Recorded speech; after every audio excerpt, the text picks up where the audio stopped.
All right, you guys good to go? Good to go. Yeah. All right, well, let's kick this thing off. Hey, everyone, welcome back to another episode. I'm here in Zoom land with Sonia Coopwood, strategic advisor and co-founder for Greentech and strategic advisor for Okovate. She also has her compadre here, as you can see in the screen, Mr. Chris Shuring, COO and founder of Okovate. That's one role that I've described, but Chris, once we get talking, you'll realize he's got about 1,800 other roles that he's currently and has been a part of. So again, I'm super excited. How are you guys doing? It sounds like you're obviously in the same spot here. I mean, how's everything in your world today? So first of all, it's great to see you, Justin, and thank you so much for having us on your podcast today. You're truly a gem. Blessed to know you. So Yeah. so let me just give you a quick rundown of what Greentech has been up to, and then I obviously have a special guest here, and I cannot wait to introduce him to your listeners. So Perfect. basically, Justin, since I've seen you last, Greentech has been very busy. As you know, we basically are a renewable energy development company, and our primary focus is researching and validating emerging technologies. And so, as of recently, we aligned ourselves with a remarkable lithium iron battery technology. And so, highlight of that particular battery technology is that it's 3 times more efficient and powerful, half the size, less expensive, and only takes 2 hours to install compared Wow. to 2 to 3 days of the Tesla battery. So we are definitely going to be giving the Tesla battery run for their money. Yeah. I'm not because I'm not an officer of this company, and I'm not at liberty to discuss in detail his secrets and all that kind of stuff. But I Yeah. definitely wanted to acknowledge one of our strategic partners in the space of lithium iron battery, Nice. and very, very proud. And so actually, now that I think about that, Justin, that might be a great opportunity for me to showcase the CEO of that technology at a later podcast, because he's an No. amazing person. And I will just say, Elon Musk, if you're listening, watch out, because we're coming after you. So Nice. Well, it's about time someone knocks Elon off his pedestal, right? Like someone needs yep. to come up and show him what's up. So Sonia, I like how you came out of the gate hot and heavy talking about Greentech, but I'm curious, how have you been doing? Okay, because we met at Empower, which was in Houston about a year and a half ago. Again, Right. we met, high energy, low drag, and we hit it off. And I was like, you need to come on the podcast. But and so because you're in California, but you said you've been traveling the world. I mean, how's everything aside from business? Like, how have you been? Been good? I have been fantastic. I've never been healthier. So Okay. just for those listeners that may or may not know me, I am fascinated by technology. My career started in hazardous waste technology, and then for the last 25 years, it spanned over commercial general construction technologies, building power plants and casinos and hospitals and all that kind of stuff. But when you Wow. ask me personally how I'm doing, are you ready Yeah. for the answer? Yes. I am aligned with a biotechnology company, and so Okay. personally, I have never felt better, um, and I'm taking care of myself from the inside out at the cellular level. And so What? personally, Justin, I'm extremely healthy because I'm working with a proven technology in the area of biohacking. Number two is Oh, I, you opened up a can of worms. I'm going to ask you about that, but keep going. yeah, and Justin, honestly, out of all due respect for your time, I think we need to move that to another podcast, because don't even get me started. But this is my uh, personal passion. But what? I want to talk to you about that. But the second thing that I've been doing is I've been blessed with Captain Morgan, who's a 787 Dreamliner captain, or Yeah. pilot, excuse me, for a commercial airline for 33 years. And he happens to be my better half, my other half, my sweetheart. And No. he recently gave me a call and said, "Hey, this was Wednesday at about 5 p.m. And he goes, 'Hey, do you want to go to Paris with me?' And I'm like, 'Sure. When?' He goes, 'Well, could you be at my house at like 4 tomorrow morning?' Oh my And I said, goodness. absolutely.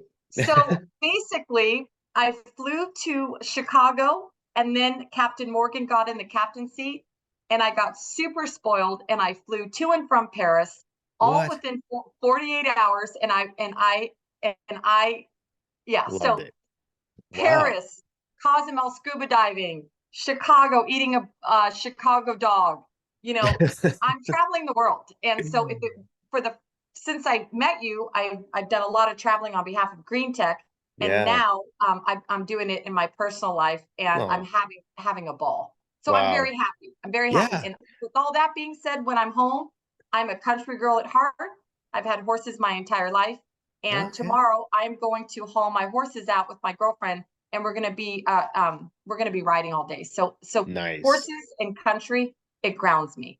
That's your thing, which is, so obviously you do well here in Texas because that's very much like aligned with a lot of folks here. So okay, two questions and we can move on. I know you said not to ask about it, but just real quick, when you say at the cellular levels, are you working with a company that's dialing in like are you talking like peptides and all that kind of stuff, or are you talking more just like healthy eating and stuff like that, or like just very brief? Like I'm just very curious because I love that kind of So stuff. So you basically, I'm not working with a company that's working on anything. I'm okay. working with a company that has the patent on activating your genes at a cellular level to What? have your body create its own it activates your cells to create its own collagen.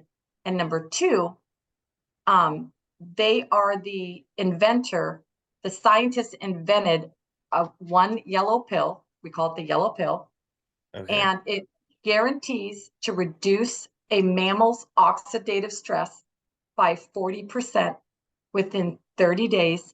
And it's been tested, and there's over 300,000 peer-reviewed studies on PubMed.gov.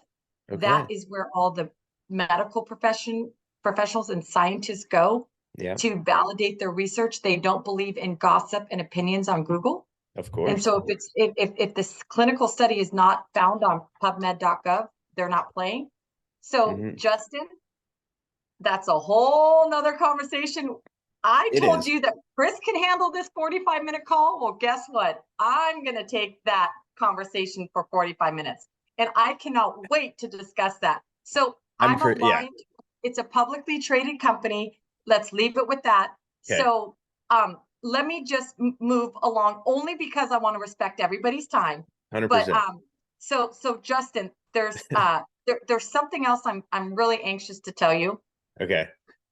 Greentech, since I saw you last, are you ready? Has Okay, go. aligned itself and teamed with the co-founder of Earth Day 53 Oh, years ago. And so yeah. we are working with this individual to develop a green tech energy park in Hawaii. What? So, yeah, so don't even get me started on that. That'll be our third podcast. Oh Okay, my goodness. We have like four so episodes that were queued up no, here. This is no, we great. have four episodes, but because I'm all about time and respecting people's time, Yes. and the gentleman that I'm sitting with, he came to join me here today, and I just respect that he's here in Hmm. our home studio, if you will. And I'd Yes. like to introduce you because Justin, you are going to just be so amazed and impressed with this gentleman's background. But so because I told you that Greentech, we're a renewable energy development company, and again, we've been spending our time researching and validating emerging technologies. I personally have been following the gentleman here, Chris, with Okovate for the last 4 years. I tried a restraining order. It didn't work. She keeps following me. Yeah, keep having a cup of coffee chat. So we are now teamed with Okovate, and we are aligned with their vision. And are you ready for this one, Justin? Yeah, keep it coming. We are working with Chris on a project in West Africa. And so Beautiful. with that being said, I'm going to let Chris talk about that. But before I give him the mic, Chris is the Chief Operating Officer of Okovate. He has 40 plus years of technology development and operations experience, 20 plus years in energy innovation. And he's just such a wonderful, wonderful human being, and he's quite brilliant. And with that, I'd like to have the rest of the podcast be about Chris and OkaVate. And Yeah, just for those of you, he's going to go way more into the science, but sure. OkaVate is all about water.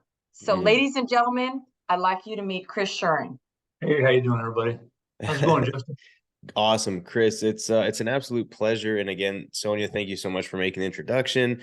You did a great job, obviously. And again, Sonia, it's great to see you again. And I'm just pumped to be able to sit down with both of you, especially Chris, talking about water.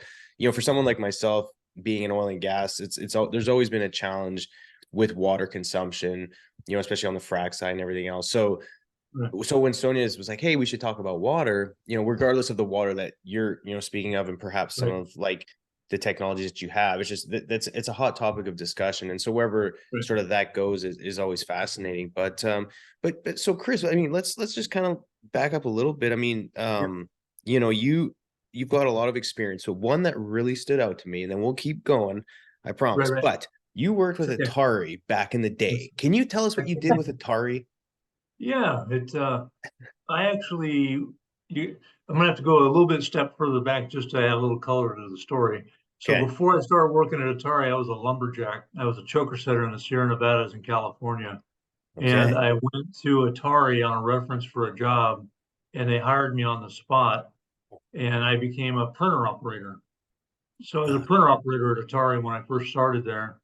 But I'm the kind of individual that when I sit down at something, if I decide I want to learn about it, I learn more than the people who are actually doing it. Yeah. And when I Student of the left, game. yep. And so when I left Atari, I was a senior operations analyst on the computer side over all of their financial systems.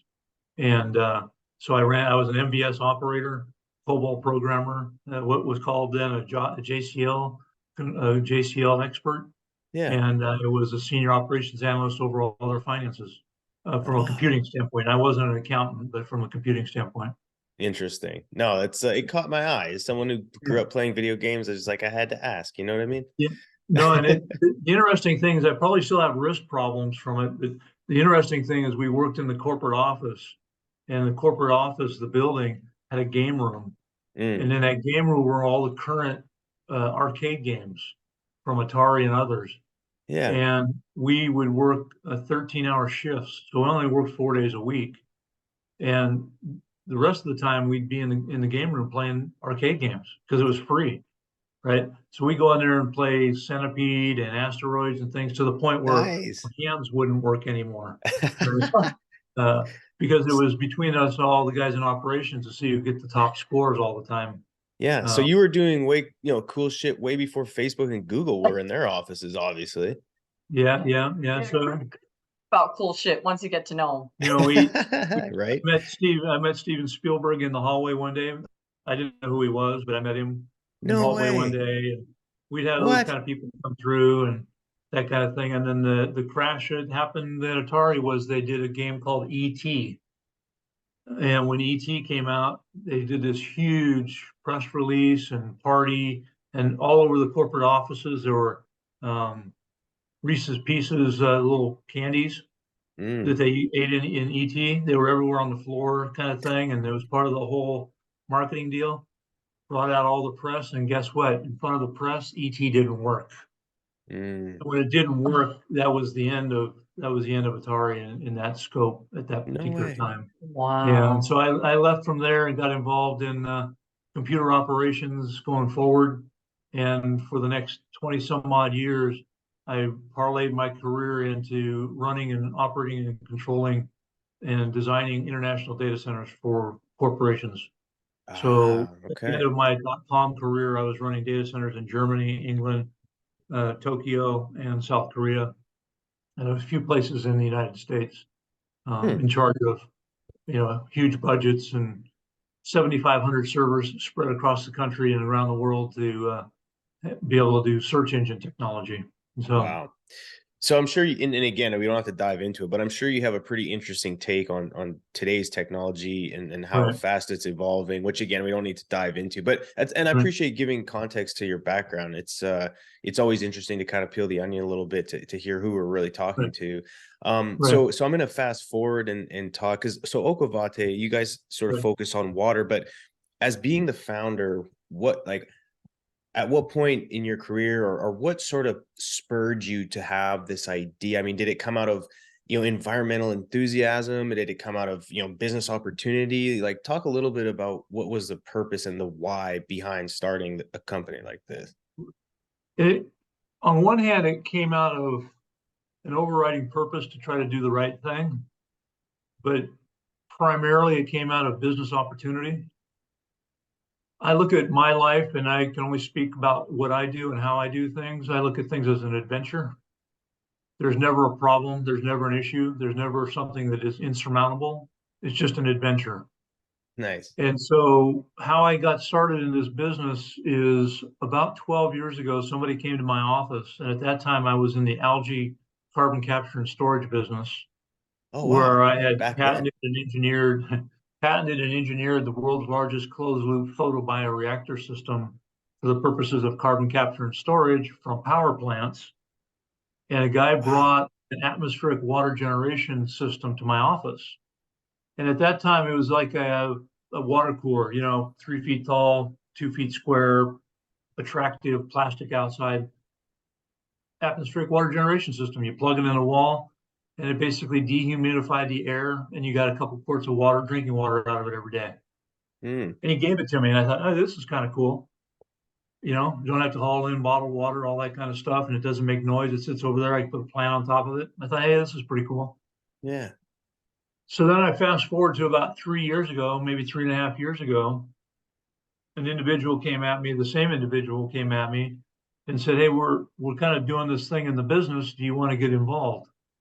And I looked at the business opportunity and realized that the market potential of water is about 8.5 billion people and their pets and their plants and their pools and their whatevers, right? So I Yeah. looked at the market potential as it related to water and thought, yeah, I want to be involved in this.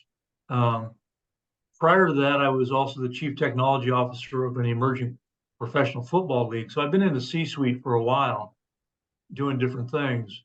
And so they, imparting that meeting at a coffee shop, they said, what do you want to do for the company? I said, well, I either want to be this chief operations officer and in charge of strategy, or I'm not interested. They stood up, shook my hand, and said, welcome to the team, chief operating officer. Nice. Uh, And since then, we've been building the company. We've had a few fits and starts because of COVID and things, but we've been building the company for a little over 3.5 years. Wow. And we're very excited about where the future is in water, with the center of it being atmospheric water generation.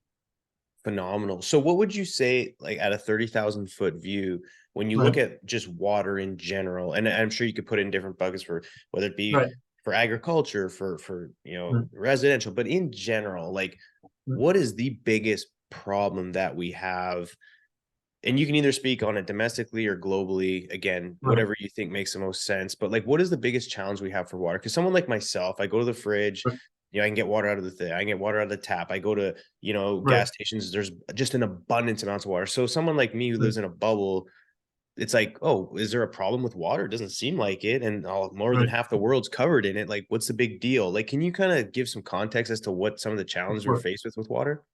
of course. Well, there's challenges at every level, right? We see it in the press, we see it in the news, but really what tugs at our purpose and the things that we want to try to accomplish is clean, fresh drinking water and availability of such.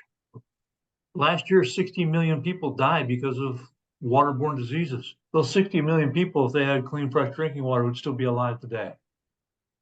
Let Wow. me give you a case in point. Clean, fresh drinking water. There are places in India, which I've been to, where at the center of the small, I'm going to call them villages. They don't necessarily call them villages, but I'm going to say a small community. There's a single government supplied pipe that comes up from the ground. Hmm. That's where everybody gets their water. So in the morning, everybody goes over there and they get their 10 or 15 gallons of water they're going to use for the day. And this is today. This isn't hundreds of years ago. This is happening today, right? And they're Wow. getting that water out of the ground, and they go do what they're going to go do for the day. You think, well, that's kind of hard to live with. It is. But the Yeah. fact of the matter is, nobody's testing that water to see what the quality of that water that comes out of that pipe is. Mm-hmm. And so you may be doing that and saying, well, this is how they distribute water currently, but then nobody's checking to what happens with that water. Is it clean? Is it fresh? Is it pesticide free and those kinds of things? Yeah. And so I was talking with a gentleman the other day who is directly linked with the parliament in India. And he and I have been talking for a few years. And his entire attitude changed. And the reason why is he had a young nephew who just died from a waterborne disease that would not have Wow. died if he had been drinking clean, fresh drinking water. So now all of a sudden, at top of mind and paramount and his purpose is now to get us in front of the parliament in India and try to change the discussion around clean, fresh drinking water. Wow. That's Why? a huge feat. And I admire that. That's, again, we take it for granted here in the US and North America for the most part. It's So that's a those who have huge. traveled around the world, why does everywhere you go, everybody drink a bottle of water? It's because they don't trust the water that's in their systems. So that's why drinking the bottled water is around the world. No matter where you go in the world, they say drink the bottled water. Make sure you hear the click of the cap before you drink it. Right? Right. Yeah. The Yeah. reason is they don't trust the water supply. It's not that there's a lack of water. It's the water supplies around the world are compromised and polluted, and they don't trust Right. the water. Well, Yeah. who controls bottled water? Corporations. Corporations. Do you know that over 80% of all bottled water in the world is controlled by 4 corporations? Coca-Cola being one of them, right? Coca-Cola being one of them, right?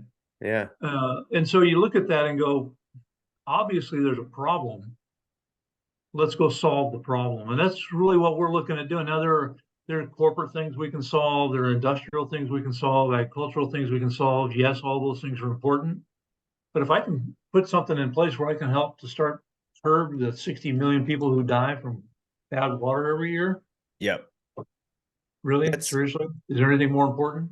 well, you know what I mean? And so the answer is no. And one thing that's kind of fascinating to me, and I didn't really expect it going into this discussion today, was the whole sort of reason why I started the podcast was to have good constructive conversations around, what it takes to power and to provide energy to the world, because there's a lot of people in energy poverty, which i.e. also kind of would sort of be in the same camp that don't have access to clean water. And so Correct. again, it's just like how, your purpose in doing that, I think is amazing. And it aligns similar to us. Like there's places in the world, and the very places you're talking about probably don't have access to abundant and cheap energy, which makes them, it's hard to develop their economies and all the rest of it. So I understand where you're coming from. And although you're talking water, it's very much the same thing on energy as well.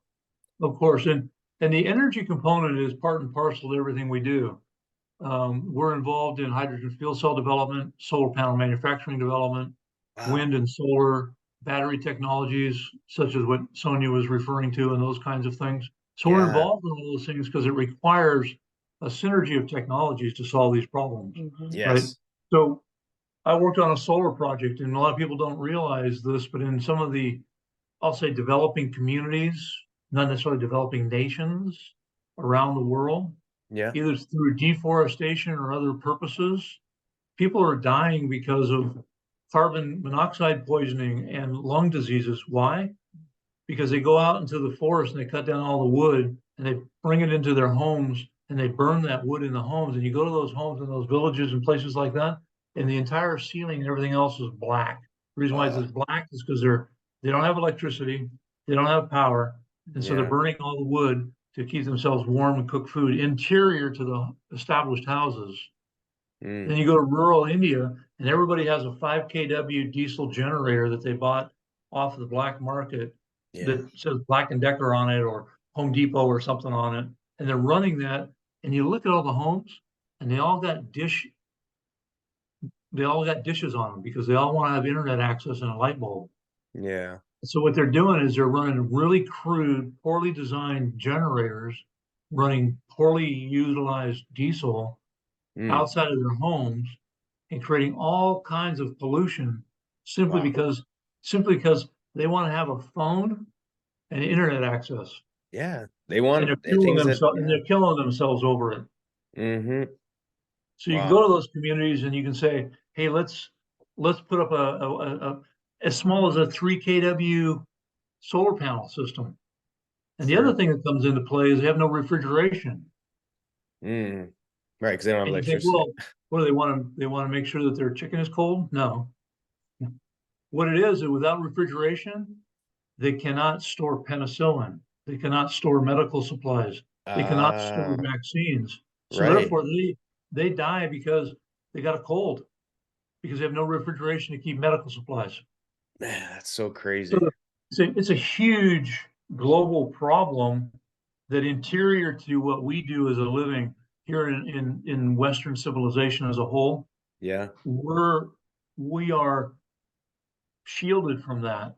Yep. Right? And when you go travel the world a few times, you start to realize that there's a problem out there, and we have the ability to solve that problem. So let's go do it.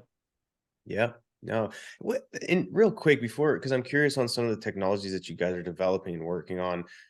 When you, because, and again, this is a very complex Oh, topic, yeah. but when it comes to being able to leverage technologies that we've been able to produce at scale here, call it North America, like a lot of, I mean, why haven't we been able to at scale go to a lot of these emerging economies or communities and things, and like why haven't we been able to put more effort into it? Is it because from an investment perspective, there's the ROI is not there, or is it because of government corrupt? I mean, again, very complex, but Right. do you think we get in our own way, or is there just too much political football being played? I mean, what, like, Yeah. why are we in this situation? We shouldn't be, it feels You're like. gonna love this response. Okay. You are correct. Right. All of the So above. all of the above. So it's a Yeah. political football. It is a divisive issue. It is venture capital. The problem with, and there's going to be people who I'm sure will send me hate mail after this next statement, but venture capital these days is more like vulture capital. They're Yeah. only worried about return on investment, not impact. You know how many times I've talked to an impact investment company where they say, well, we're doing an impact investment. And when you talk to them, they haven't invested in anything in impact Wow. ever. That's interesting. I've They never just, heard that term, but that's pretty cool. right. Impact And so investment. when Hmm. you asked early, what's the problem in water? The second problem is policy, procedure, and politics, Yeah. right? And it Hmm. is to certain political advantage to some groups to maintain the status quo Right. because that's Yeah. where they make their money. And that's where they Yeah. get their power. That's where they get their power base, right? Yeah. Um, when there's only 4 companies in the world that control 80% of the bottled water market, do you think they really want somebody like us stepping in there and disrupting them? Right. No. I did a project in Guatemala where I was going to take atmospheric water generation systems to Guatemala. And we found out that all of the bottled water in Guatemala, Central America for the most part, is controlled by one group. And that group is less than honorable, right? Fair They enough. aren't the Yeah. kind of people they're not the kind of people you don't invite over to your house for dinner. And when they found out Man. what we were going to do, they saw us dipping into their pocketbook and said, either you leave the equipment here and forego this project, or you're never leaving this country. I could see that. No, it's So we had to walk away. We had to walk away from solving a problem to help people be healthier and have a better life because the people who are in control, from a golly. policy and procedure and political point of view, didn't want us upsetting their power base or revenue stream. So it's That's all those things. crazy. It's kind of like in the United States, and it happens in other countries as well, but in the United States, in the solar world or energy world, there's a thing called the wheeling laws, right? And the wheeling laws say that if you're not a registered utility, you cannot wheel power across a property line. So let's say I'm sitting in this Mm. house right here and I can generate 100 kW of power out of this house. I Yeah. cannot wheel that power across the property line and sell it to the neighbor because I'm not a utility. It's against the Right. law. Right. And because it's against the law, we have a hard time, if impossible, creating what's called community solar, microgrid development. Because the microgrid development is not a utility, therefore we can't wheel the power out to other people within the community. It's against the law. Oh, is that a state thing or a federal thing? Basically, state and federal. The problem is not even at the federal state level. So at the utility level and supplier and demand level, the challenge is that, let's say I was going to do a large solar project in California. Mm-hmm. In order for me to get that large solar project permitted and up and operational and running in California, there's 13 regulatory and jurisdictional people that I've got to make happy. It is such a huge, complex, myriad policy and procedures, utility, ratepayers, laws, legislation, the California Solar Initiative, rebates, taxes, all these other kinds of things, that the current utilities, although they come out and say we support alternative energy development, they only do that because if they don't do that, there'll be zombies and pitchforks and torches in the alleyway. Right? But they do everything they can to put up a roadblock to make it happen. So why would PG&E want me to put solar on his house if I'm no longer going to pay them $800 a month in power bill? Right, exactly. No, it's Right. Now they're going to do it because it's politically advantageous for them to do so, and there's other things that come into that. But the fact of the matter, it's the policy and procedures and the laws and regulations that are put in place that stop us from doing these kinds of things. So what we're doing is we're going to develop a lot of these emerging technologies in West Africa.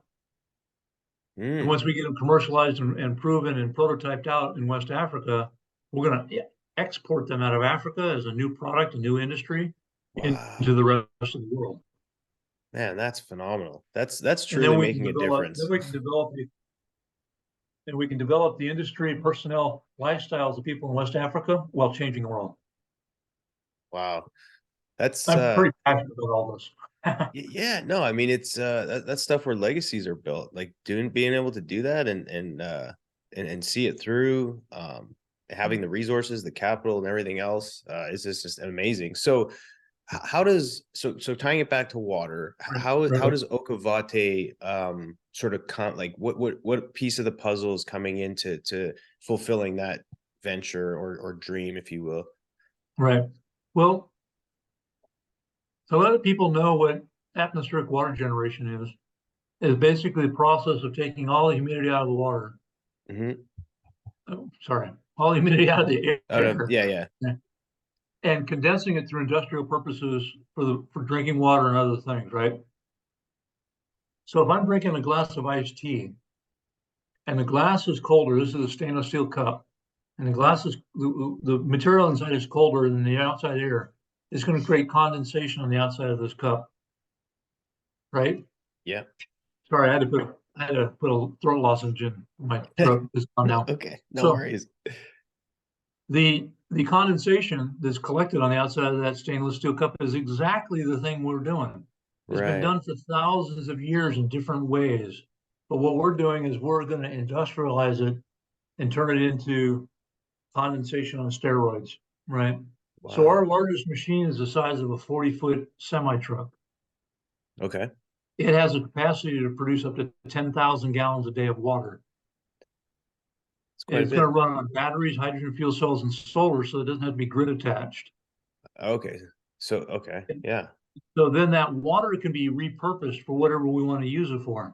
Let me give you for instance, disaster recovery. Yeah. Right? When there's a storm surge or there's a tornado or there's something else that goes on, the first thing that goes is the groundwater. Right? The groundwater gets mixed with the sewage and everything else that's going on, the runoff and the pollution and people's houses and dead bodies and all that kind of stuff. So groundwater is gone. Our systems can be put in place so that when that groundwater is gone, we're taking all the atmospheric humidity and turning it into 10,000 gallons a day of drinking water for the local community. And then when people say, well, how much does that cost? I don't care how much it costs. It doesn't matter what it costs. We're saving lives. Yep. Right? We'll worry about the cost component and economics on the other side of the equation, but we're Sure. saving lives. Yep. If I could save your grandmother, how much are you willing to pay me for that?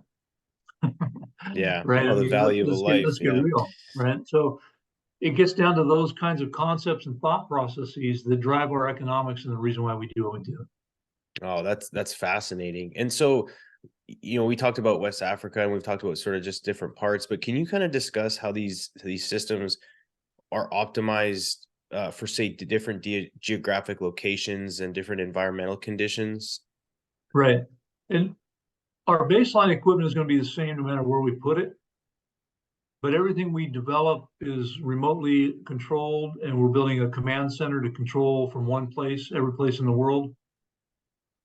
And so from a atmospheric conditional point of view, we'll be able to control the equipment's performance and operating times from anywhere in the world. But the other is people say, well, how do they work in the desert? How does that work, right?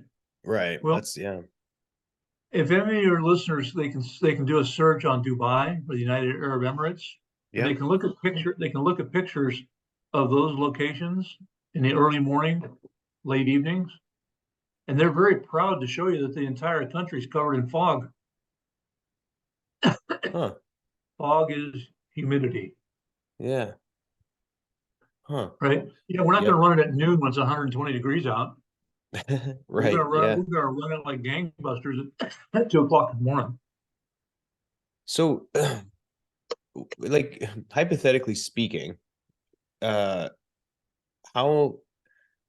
if you knew the average consumption of someone's residential water consumption on, like, do you think the future would ever be to, instead of relying on, say, water from underground or just like water systems throughout a municipality, to have like self-sustaining, like if you had a little unit on top of your house, so you got your solar system for electricity, you got your little water system for water. I mean, do you think that's a thing? It's a thing under this particular design, right? So, and this goes with energy as well. From an energy component standpoint, as well as a water component standpoint, we can never be single-threaded, right? Mm-hmm. I have on my house solar, which allows me to never pay an electric bill. But I'm also grid attached in case there's an emergency, in case there's a reason I don't want my ice cream to melt, right? Yeah. Or whatever, right? Yeah. So there's this hybrid solution that always needs to be brought into the equation. Because if you're single-threaded, like I used to tell people, if you put all your eggs in one basket, the Easter Bunny is really kind of a hilarious kind of rabbit. He's going to trip you, and he's going to make sure that your Easter eggs are spread all over the lawn. And now you have nothing in your Easter egg basket. So I believe in the Easter Bunny, the Easter dog, the Easter kid, the Easter whatever, right? I believe in them all. So I want everybody to fill my basket, not just one. Right. That's a good So when point. it comes to water, there will always be groundwater. There will always be lakes, rivers, and streams. There will always be humidity in the air, because if you look at it from a philosophical point of view, we have the same amount of water that we had 300 years ago. Didn't like go out to space, turn into a big ice cube, and the Martians took it. It's still around, right?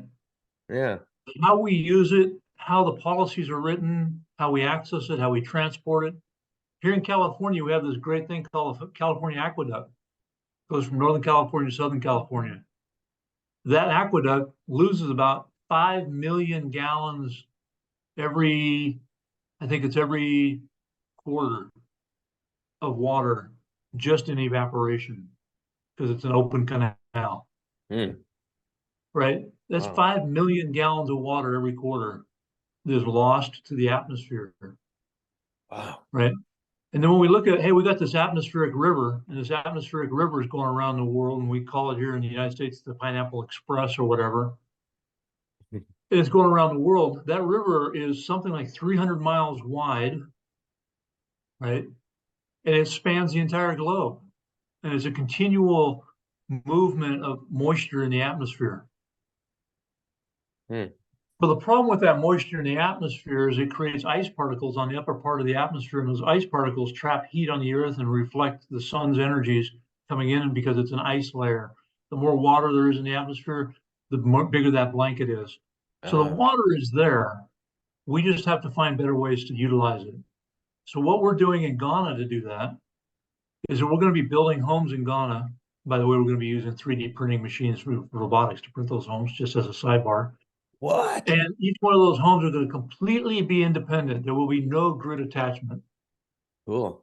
And the way we're doing that is we're putting together a synergistic component of products called hydrogen fuel cells, solar, batteries, and atmospheric water generation. And by the way, from the atmospheric water generation, we're going to siphon some of that off, and that goes into the hydrogen fuel cell. And so each one of those homes will have 100%, 24 hours a day, highly reliable green energy with no grid attachment and no pollution created.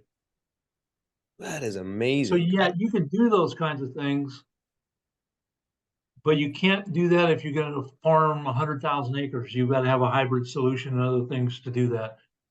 But the water's there. We just need to continually look at policy procedures and integrating these technologies to make it happen. Right. So one thing that I was curious about as you were talking is, can you explain how your company essentially ensures quality and safety of the water produced, and how you would address possible contamination? Because atmosphere, if you've got pollution in the air, then you'd have to account for that somehow, right?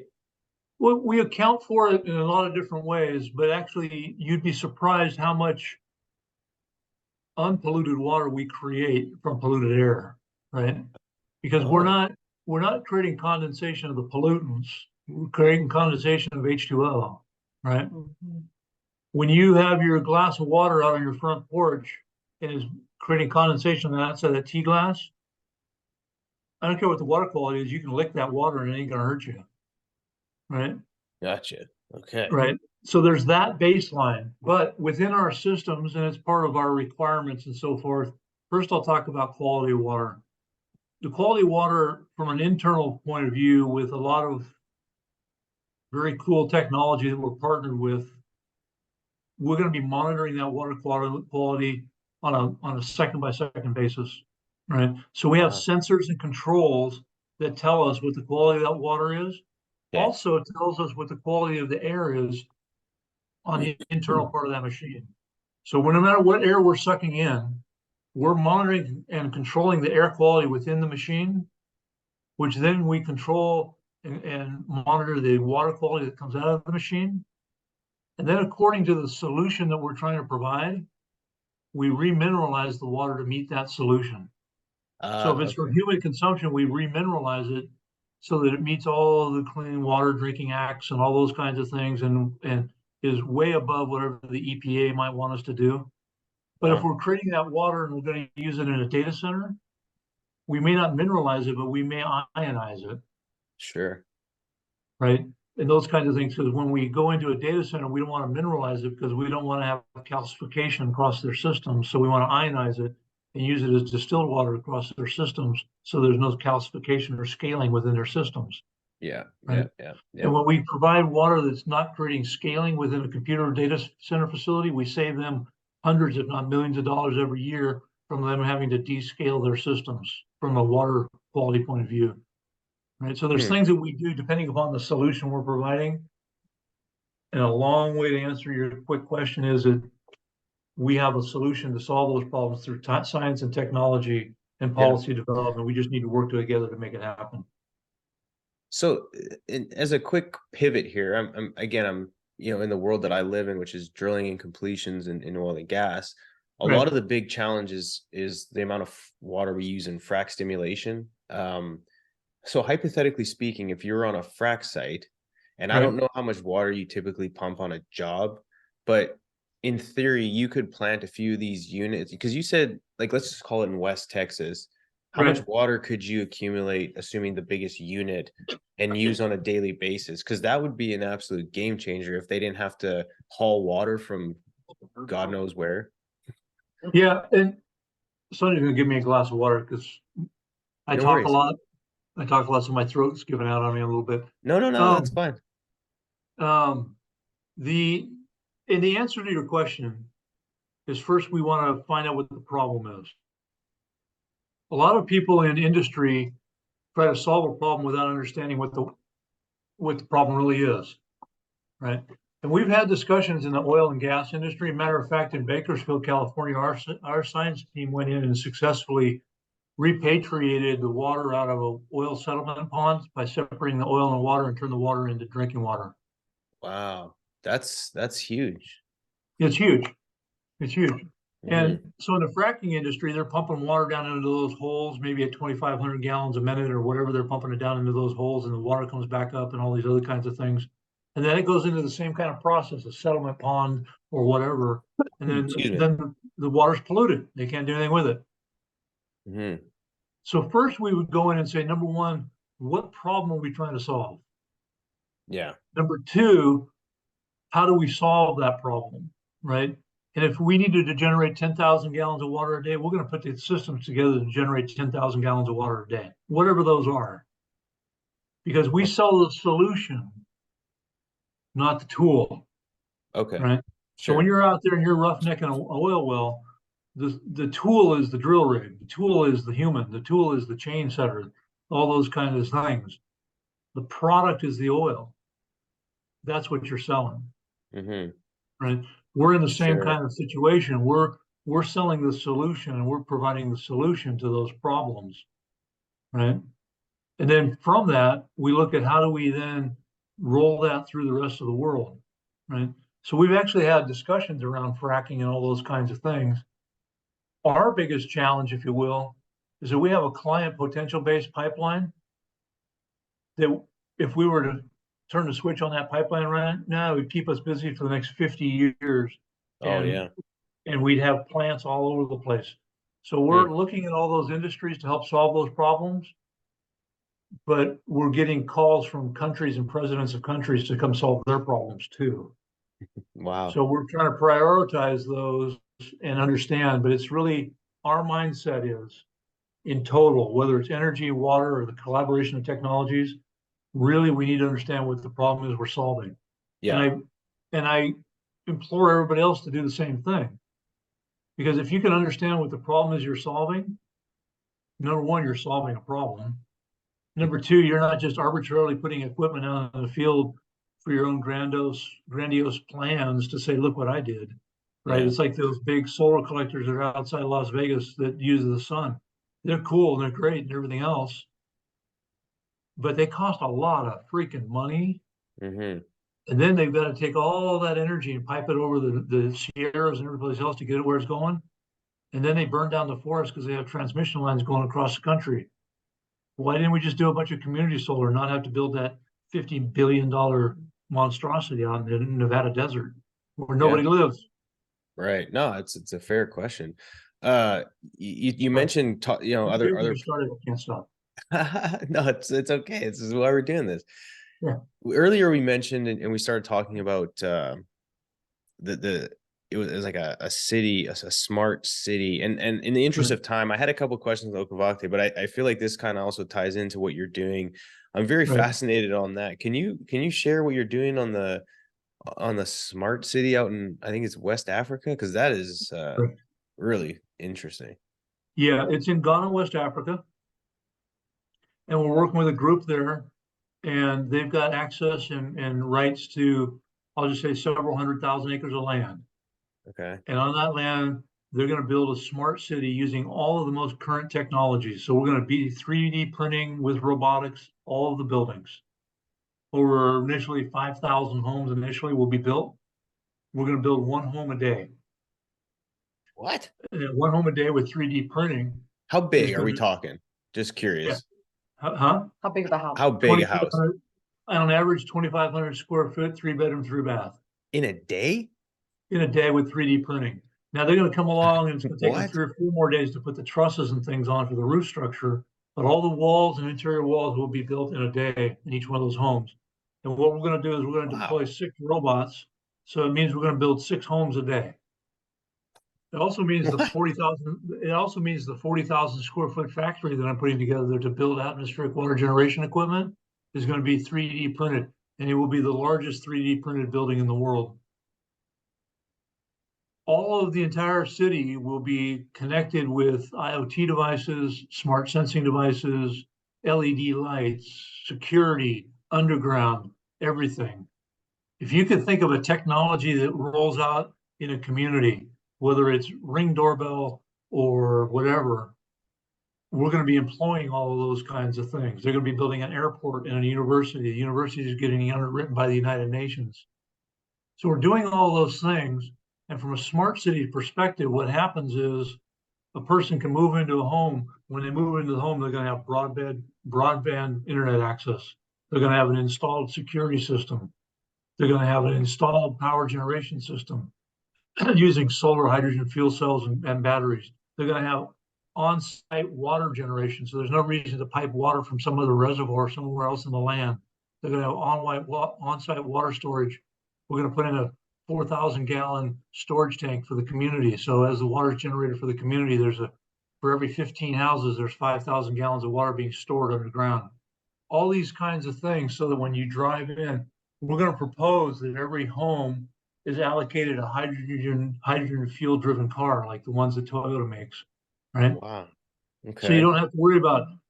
Right now, the problem is we all want to go out and get electric cars. They're cool, they're hot, and all those kinds of things. But the current grid in the United States and most of North America, if we all went out and got electric cars tomorrow and we plugged them in, the entire grid would catch on fire and melt. Yeah. Right? It would do all the transformers on the power poles outside of our houses and underground would catch on fire and burn up because we would draw too much power too quickly. We're going to do all the things we can do to avoid that. Yeah. But we're also going to do all those things to say, hey, let's put in. So we have a relationship we're building with a company with Verkada, VERKADA. They're based in the Bay Area of San Francisco Bay Area. They do state-of-the-art home security and industrial and commercial security systems with AI, facial recognition, all those kinds of things. So every building, every home that we build is going to have that technology in it. Now, we're not the builder of the homes. We're the provider of the technology. Okay. Oh, and by the way, Okovate is also the utility. So I don't know what the name of your local utility is, whether it's PG&E, Southern California Edison, or Canadian Power and Light. We're them. In West Africa. In West Africa. So that entire city of potentially 200,000 people, my organization will be the utility and the provider of everything having to do with water and power. Gotcha. So when you say, because you alluded to, saying we, like where, because obviously the amount of, I'm just in my head thinking how much capital it's going to require to actually execute. Yeah. Yeah. So where is the source of capital for all this? Like, how is this being funded? Here's the secret. I tell everybody it's fairy dust. Kind of sounds like it. Yeah. No. I mean, you don't have to get into details, but obviously the level of investment for something like this is astronomical, I would think. Well, the level of investment is astronomical, but much like water, there's no lacking in money in the world. There really isn't. So a lot of the development that's happening in Ghana, West Africa, is coming from gold reserves and resource reserves that are owned and controlled by the people we work with, that are already they're already resident, verified, and accessible in their country. So the entire smart city is being funded that way. Okay. The things that we do, and the other things that we do, are funded through the fact that if I go to a particular state and I say, hey, I can help solve your water problem, that state's going to give me all the money that's necessary to do that. Sure. The USDA, the Department of Energy, FEMA, the military, all these other kinds of avenues of need have huge bank accounts that are actually allocated for water innovation, but nobody's stepped up to the plate to go after that money. We are stepping up to that plate and going after that money in a big and grand way. So real quick, Chris, in case there's someone listening, right, or Justin, there's millions of people listening. But I can hear them now. Right. Yeah. But what I'm saying to you also is, in the event, I'm just going to refer to Justin. Right. He's a an individual. He probably doesn't have $10 million cash in the bank to invest. Do you? Yeah, you might. But not yet. what if Justin wanted to participate in giving Okovate some money that him and his wife would approve? Right. Not going to break his bank account. Right. But enough that he could participate in, quote unquote, the solution and help save lives. Right. Who would he call? What does that look like? And is there even an opportunity for someone like Justin to invest in this project? There's definitely an opportunity. We're a pre-revenue stage startup company. We've raised a significant amount of money to this point to get us under 3 years of operation and all the things we're doing. But we're also going to be doing what's called a regulation D offering on the internet, and that'll start in about 3 weeks. Reg D? A Reg D offering. And we'll be raising $10 million in that Reg D offering with the assistance of companies like Issuance, who does all the back-end payment processing. The legal team is from a company called Firmly Legal. And we're doing all of our marketing and so forth through an organization called Bricks Consulting. And what we're doing in that raise is raising money by selling stock and equity in our company. Gotcha. Prior to getting all of that put together, we're also doing our friends and family round right now. So what we're looking at is a minimum investment of $2,500 that gets somebody some stock valuation in our company. And it's a privately held company at this point. Yeah. So that's privately held stock. But we expect that in about 4 years, maybe less, maybe more, but our target market with our pro forma is we're going to go public in 4 years. And when we go public, we're going to go public at $3.5 billion. And the reason why we know we can go public for $3.5 billion is because there are 2 government contracts that we're going to secure come heck or high water. And each one of those contracts are valued at over $1 billion each. Okay. Huh. Wow. Just the contract alone that we're working on in Ghana, West Africa, we just secured a $35 million purchase order for our first stage pieces of equipment. That relationship over the next 5 years is worth $3 billion in revenue to our company. Got it. Through the contracts that we have currently signed with them. So yes, we are raising money. And if somebody wanted to call me or drop me a note, my email is chris@okavate.com, OKAVATE.com. Well, and what I'll do is, by the way, Okovate is Choctaw Indian out of the Louisiana First Nation tribe of the Choctaw Nation. And Okovate means water innovation in Choctaw Indian. Okay, I was gonna get to that. Is actually how you came up with the name, which you answered. So thank you. That's really cool. And what I'll do is I'll put the link to your email in the show notes, and if there's any other links that you provide me with, I can obviously put them in there for ease of access, and people can just click and dive deep. But this again, in the interest of time, I'm gonna have to wrap it up here. But this has been a fascinating conversation. I mean, to hear some of the things that are going on, I had no idea. And again, to be able to talk to you guys and to hear that is fascinating. We talked about doing, an update here and maybe next quarter to kind of hear how things are evolving. I think would be kind of neat to follow the journey, at least selfishly. I'd like to. I think that's some really great, again, just you're making a huge impact for, the rest of the world, for people who just aren't able to sit here on Zoom and drink water and coffee and hang out and talk about all the amazing things that are happening. So it's been fascinating. But to kind of wind down, and this will be a question for both, you always like to kind of close up with something a little personal and lighthearted, just to bring some laughs or some smiles to the audience. But Sonia, I'll ask you. I mean, you're clearly busy. You're a part of so many different initiatives. You're working hard. You're traveling the world, everything. But what's something about yourself that not many people know about? I mean, do you have any hobbies, or when Sonia likes to unplug? I mean, what does that look like when you're not just drowning in all this exciting things that you've got going on?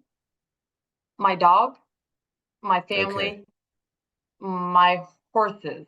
The horses, yes. Yeah, and I gotta share something with you. I believe in the Heavenly Father. I believe in energy from the ground, and I believe in getting grounded. So when I've had a stressful day, when I just traveled around the world and I'm just exhausted, when I've been on 5 Zoom calls in 5 minutes, whatever, right, I want to check out. What I have found is when I put my baseball cap on, put my hair in a ponytail, put on my cowboy boots, and I go to the ranch and I just ride. Yeah. Justin, I don't even remember what just happened 5 minutes ago because my boots on the ground, literally, and I've been in construction for over 25 years. So literally, I love that. I think that's why I like construction so much because I've been on so many job sites with my Yeah. boots.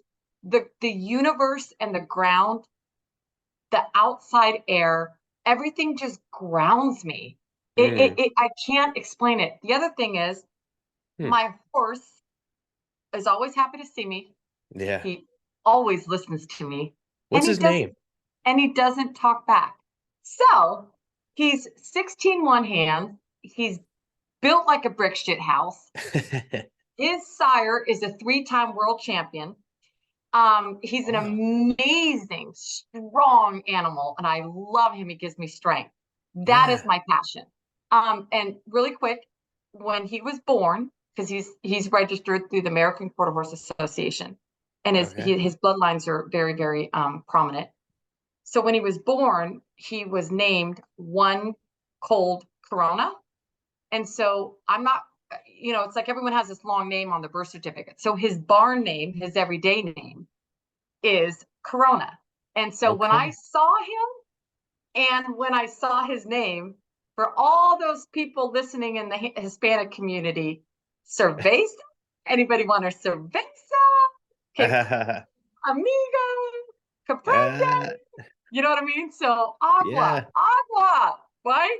Agua for the horses, water. That's my true love. And it takes my breath away. It takes my stress away. It takes my if and when I had any anxiety, it's just Justin, it really grounds me. I'm a country girl, and as a matter of fact, I'm working with a photographer, and I don't know if Chris knows this or not, but I'm working on a brand campaign for myself, and I'm talking to different agencies and photographers and my friends and family, but I'm like, I'm really struggling, Justin, because I have been a professional corporate executive for 28 years, and I've always worn a business suit, and I've always done headshots with a suit with, collar, all that. Yeah. But I'm really struggling on this next photo shoot that I want to do to brand myself. Yeah. Do I want to wear a very classy dress with cowboy boots, right? And really be this strategic marketing advisor, this advocate for renewable energy, projects, but I'm really a country girl at heart. Or do I want to be the corporate executive, do my headshot with a suit on, do all my magazine ads that way? So anyway, if people really know me, they know I'm a simple country girl at heart. That's really, really who I am. And you know that song, or the song Country Strong, or Gwyneth Paltrow, or whatever, she was in that movie. I forget the name of that movie. I think it's Country Strong. It's interesting because I've actually had conversations with others, and I said, when there is a time when someone's playing a song for me at my funeral services, I want it to be Country Strong. Because so many people ask me all the time, why you're such a powerful woman, you're so strong, you're such all this robust energy. So one, I give my hats off to my parents. I'm first generation American. Both my parents are from Germany, so I'm pretty much 100% German. So with German comes very, very strong work ethic and engineering. And so I get my humor from my dad. I get my personality from my mom. I get my engineering and organizational, like really strong skill set from my father, because I was raised with, Daddy, can you make me this? Daddy, I need to hang more clothes in my closet. Everything was engineered. So anyway, I hope that kind of helps answer a little bit about. Oh, and by the way, just for anyone who wants to know, okay? Yes, I do have an identical twin sister. No way. We're 3 minutes apart. And when I was born, Justin, this is serious. When I was born, the doctor left the room. And my mom's like, there's a second one in here. And they're like, What? no, there's not. She's like, I'm carrying 2 children. And then my sister's like, let me out of here. So I have an identical twin sister. She's beautiful, sweet, successful, smart, loving, has raised amazing children. And one more little fun fact about me, she's married to the lead singer of Tesla.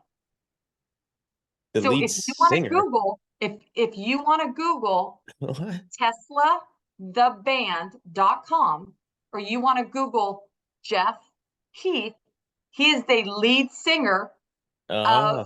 the rock band Tesla, and they're on tour. They toured a few years back with Def Leppard. Like, they're just a prominent band. They just Dang. had a residency in Vegas last month at the House of Blues. So anyway, my twin sister is married to a long-haired hippie who's an internationally renowned rock star. Yeah. And then I have a beautiful older sister who is an operations manager for a prominent church, and Mm. smart as a whip.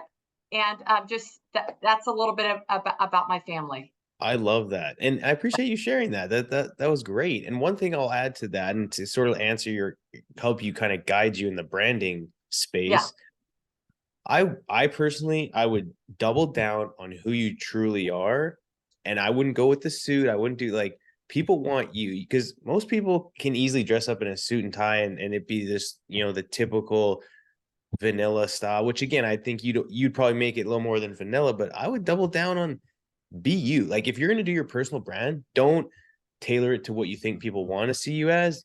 Mhm. Tailor it to who you truly are, and then just like shout from the mountaintops on, this is who I am and here's why. Mhm. And just embrace that. Don't embrace the Well, suit and tie stuff. That's what well, I and would suggest. the other thing too, Justin, is that my grandmother was a very, very, very classy woman. My mother is a very, very classy woman. Okay. So I think class, you either have it or you don't. So I think that if I could just evidence class in a classy country style, that's the look I'm going to go for. Because like you said, there could be people that wear a business suit and all this jewelry, but they're just trying to have a facade of some. So the suit and the clothes don't define me. But Well, I'm definitely a country girl. So thank you for that feedback. I'll have to show yeah. you some of my samples. I would love that. And I would say class is definitely not defined by what you wear. It's who you are at the core, and your actions. And so I wouldn't Right. let wearing something steer you in a direction that I don't think makes sense. But anyway, again, pumped to hear more about that. Again, we've got lots to talk about in the future. Chris, real quick, what's your unplug? What's your hobby? What's your go-to, man? Well, I think you should go with the whole Beth Dutton thing out of Yellowstone and just carry a Yeah, shotgun and be done with it. that's I can see it. I can see it, man. Yeah.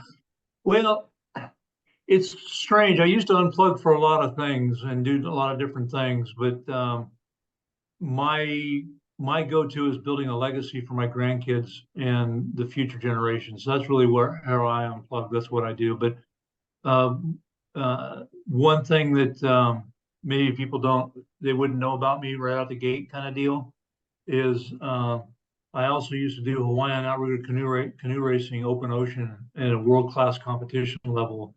And Wow. in the World Corporate Games, I took a gold and bronze medal in the World Nice. Corporate Games in open ocean canoe racing uh, in 26 Wow. milers. So uh, Impressive. I've done a lot of things in my life, and that's something that people like, you did what? I said, yeah, I go out and get in a canoe and jump in the ocean and go out there and paddle that thing for 26 miles and see how that turns out. Oh my goodness. That's wild, dude. That is super cool. Well, again, I would have never guessed, but Yeah. man of many skills and talents, clearly. Yeah. So when I unwind today, it's really, I'm also an associate pastor at an evangelical church, Pentecostal evangelical church. Oh, nice. So I think if I were to say what is a specific thing I do to unwind, is that from the moment the sun comes up on Sunday to the moment that 3 o'clock strikes on Sunday, I do nothing but church and hang out with my church family and do things in fellowship and those kinds of things. I don't take phone calls. I don't do meetings. I don't talk about Ah, business, yeah. nothing. I focus on the gifts that God has provided us and me, Mhm. and try to learn how to be a better steward of those gifts for everybody around me. So my unplug these days is my church family and being an associate pastor. Very It'll cool. probably always be one of my unplugs, but I've done everything in the past to say I've done everything from raising hogs to traveling the world to jumping on a plane when I was 15 and doing a youth exchange program to Japan and those Wow. kinds of things. And so I've had different phases of my life. I too was raised in the country. I was raised on a Morgan horse ranch. So I Mm. started learning how to ride horses when I was 4. So I understand the country life and all those kinds of things and everything that Sonia referred to. Yeah. But today, my unplug is let's build this thing. Let's save some lives. That's my unplug. Wow. No, I commend you and highly respect what it is you're doing. And again, I really encourage for those listening, please share this episode. Reach out to Sonia and Chris. What I'll do is I'll put your guys' LinkedIn links in the show notes, and any other links, obviously, to your guys' websites. Anything that you can share with me would be fantastic. And again, for the listeners, please leave a review. And yeah, if you're interested in hearing more, reach out to Chris, email him. It sounds like there's plenty of opportunity. And again, you guys, thank you so much for coming on the show. This has been an absolute Thank you. pleasure. I look forward to continuing the conversation. And for all the listeners out there, always remember that everyone deserves access to energy, and we is greater than me. Thanks, everybody. It's great. Okay. Thank you, Justin. I can't wait to see you soon. Thank you. Thank you very much.